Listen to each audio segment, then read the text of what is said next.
PUPR TV kembali dalam acara Ruang Bincang kali ini bersama saya Messi Sabrina. Hari ini kita akan membahas bagaimana Kementerian PUPR selaku pembina jasa konstruksi terus meningkatkan profesionalitas dan juga kualitas para pelaku jasa konstruksi sehingga bisa terus tumbuh dan juga meningkatkan daya saing hingga kancah global. Hari ini saya sudah bersama dengan Ibu Dewi Komistriana selaku Sekretaris Direktorat Jenderal Bina Konstruksi Kementerian PUPR. Yuk langsung kita ngobrol-ngobrol sama Ibu Dewi. Halo Bu Dewi, apa kabar? Halo Mbak Mercy, selamat sore. Bu, kita ngobrol-ngobrol tentang akreditasi yuk Bu.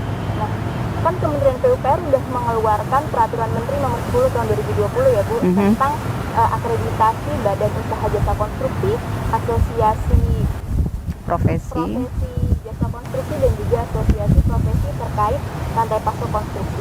Itu gimana sih Bu latar belakang dari dikeluarkannya peraturan tersebut?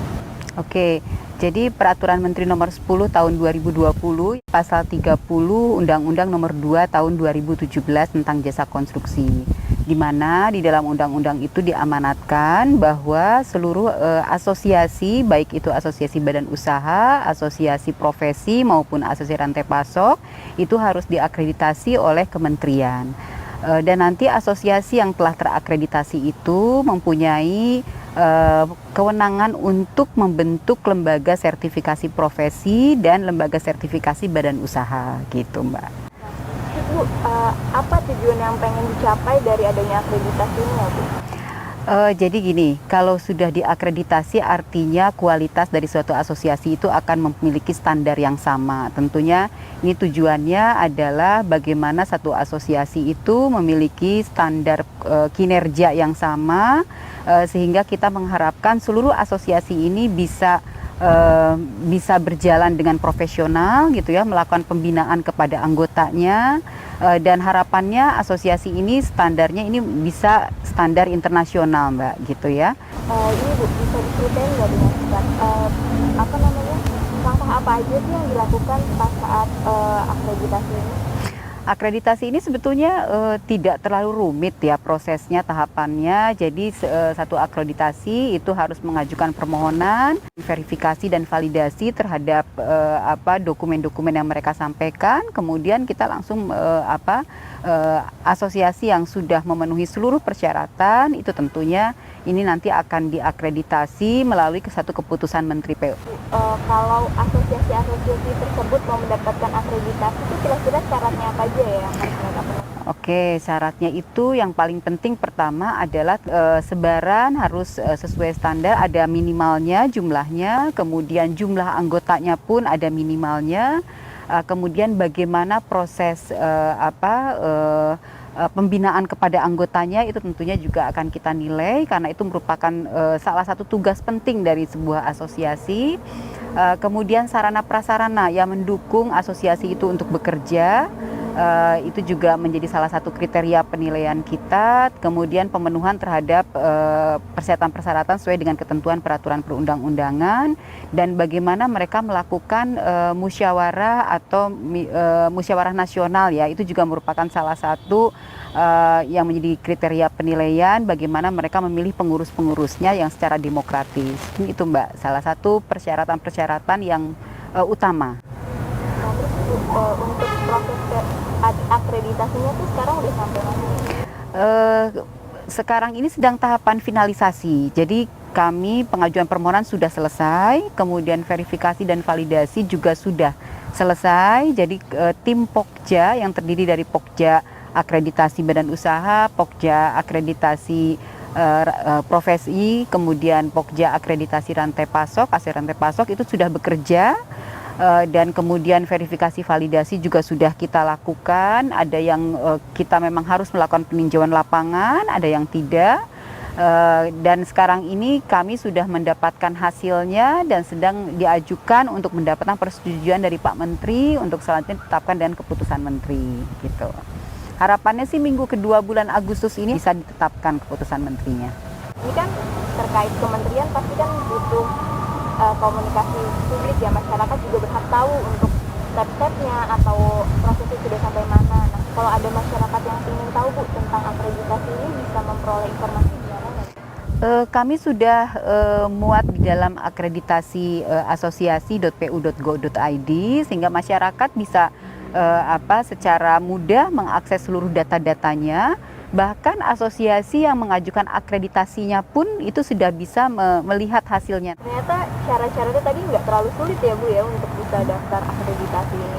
Sebetulnya tidak terlalu sulit kalau memang asosiasi tersebut betul-betul secara profesional selalu menyiapkan menjalankan tugas dan fungsinya itu sebetulnya nggak sulit gitu. Dan misalnya aturan mengenai bagaimana satu asosiasi itu dibentuk kan sebetulnya sudah ada di Kementerian Hukum dan HAM.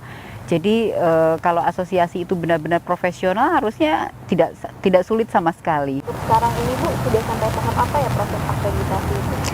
Jadi hanya ada beberapa asosiasi yang memang membutuhkan verifikasi dan validasi ke lapangan terkait dengan apa yang sudah mereka sampaikan. Jadi sekarang ini sudah tahap finalisasi, sedang tahap untuk penetapan keputusan menteri untuk asosiasi yang terakreditasi gitu. Harapannya itu semuanya sudah bisa kita selesaikan di 2 minggu awal bulan Agustus ini, dan keputusan menteri harapannya bisa ditetapkan di minggu kedua bulan Agustus gitu. Untuk akreditasi ini apakah cuma dilakukan sekali atau akan ada tahap-tahap selanjutnya? Nah, ini yang harus semua asosiasi pahami, bahwa akreditasi ini tidak dilakukan satu kali, tetapi di akreditasi ini selanjutnya akan dilakukan secara berkala. Jangan khawatir, asosiasi yang belum terakreditasi saat ini itu bisa mengajukan kembali.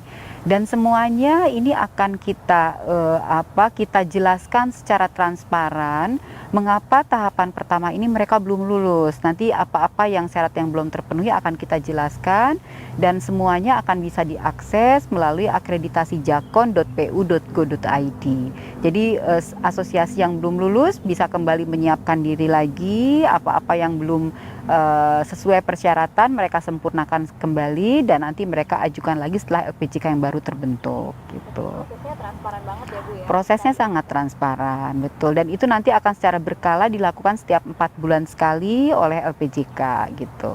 Berarti kalau ada asosiasi yang belum ikut atau belum siap datanya sekarang, berarti setahun ada 3 kali? Iya, betul, itu mereka bisa lakukan, dan itu nanti dilakukan oleh LPJK. Nah, jadi contohnya nih sekarang asosiasi badan usaha yang ada di Indonesia ini kan kurang lebih 62 asosiasi. Tapi ternyata kemarin yang mengajukan dokumen itu hanya 38 asosiasi. Nah, mungkin yang sisanya itu mereka belum siap tentang persyaratan. Nah, dari 38 ini juga nanti mungkin ada yang belum lulus akreditasi saat ini. Nah, mereka bisa mengajukan kembali gitu. Jadi peluang ini masih banyak, jangan khawatir. Jadi saya juga mendapatkan banyak pertanyaan dari asosiasi-asosiasi, baik melalui Japri ataupun melalui email gitu ya.